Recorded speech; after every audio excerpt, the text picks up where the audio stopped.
तुलसी के पत्ते कहाँ से लाऊं रे श्यामा, तुलसी पर मचले, तुलसी पर मचले, तुलसी पे रीझे श्याम, तुलसी पर मचले, तुलसी के पत्ते कहाँ से लाऊं रे श्यामा, तुलसी पर मचले। तुलसी को देखा मैंने भोले के अंगना, तुलसी को देखा मैंने भोले के अंगना, पार्वती तोड़न ना देवे श्याम, तुलसी पर मचले, तुलसी के पत्ते कहाँ से लाऊं रे श्याम, तुलसी पर मचले। तुलसी को देखा मैंने गणपत के अंगना, तुलसी को देखा मैंने गणपत के अंगना, रिद्धि सिद्धि तोड़न न देवे श्याम, तुलसी पर मचले। तुलसी के पत्ते कहाँ से लाऊं रे श्याम, तुलसी पर मचले। आपको और आपके पूरे परिवार को अहोई अष्टमी महाव्रत की हार्दिक शुभकामनाएं एवं बधाइयाँ।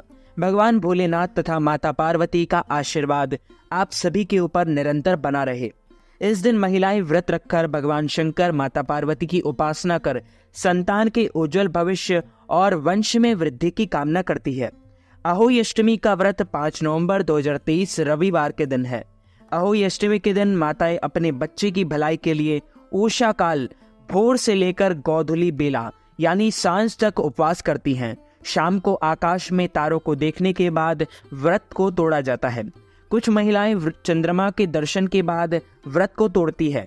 पंचांग के अनुसार कार्तिक माह के कृष्ण पक्ष की अष्टमी तिथि 5 नवंबर 2023 को प्रातः 12:59 से शुरू होगी और अगले दिन 6 नवंबर 2023 को प्रातः 3:18 पर खत्म होगी।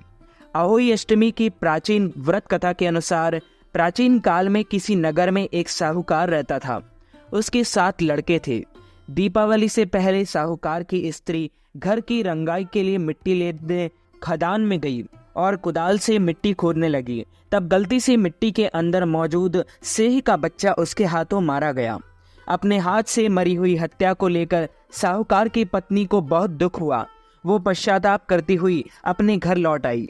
कुछ समय बाद साहूकार के पहले बेटे की मृत्यु हो गई। अगले साल दूसरा बेटा भी चल बसा। इसी प्रकार हर वर्ष उसके 7 बेटों का निधन हो गया। एक दिन उसने अपने आस पड़ोस की महिलाओं को विलाप करते हुए बताया कि उसने जानबूझकर कभी कोई पाप नहीं किया, बस गलती से मिट्टी की खदान में मेरे हाथों एक सिंह के बच्चे की मृत्यु हो गई।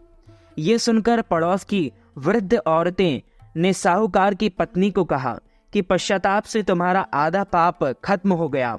अब तुम कार्तिक माह के कृष्ण पक्ष की अष्टमी तिथि के दिन सिंह और सिंह के बच्चों का चित्र बनाकर उनकी विधि विधान से आराधना करो और क्षमा याचना करो। इससे तुम्हारे सारे पाप धुल जाएंगे और नष्ट हो जाएंगे। साहूकार की पत्नी ने ऐसा ही किया। हर साल वह नियमित रूप से पूजा और क्षमा याचना करने लगी। इस व्रत के प्रभाव से उसे 7 पुत्रों की प्राप्ति हुई। तभी से अहोई अष्टमी का व्रत पूरी परंपरा से प्रचलित हो गया। यदि आप पूरे विधि विधान से अहोई अष्टमी का व्रत करते हैं तो आपको संतान की वृद्धि में मदद मिलेगी और आपकी संतान हमेशा सुखी और संपन्न रहेगी। तो मित्रों, हमारे इस ज्ञानवर्धक वीडियो को आप अधिक से अधिक लोगों को शेयर कीजिएगा, लाइक कीजिएगा, कमेंट कीजिएगा और सब्सक्राइब करके बेल आइकन को भी ऑन कर लीजिए। ऐसे ही नए नए वीडियो देखने के लिए आप सभी को सादर जय श्री कृष्ण, सादर धन्यवाद।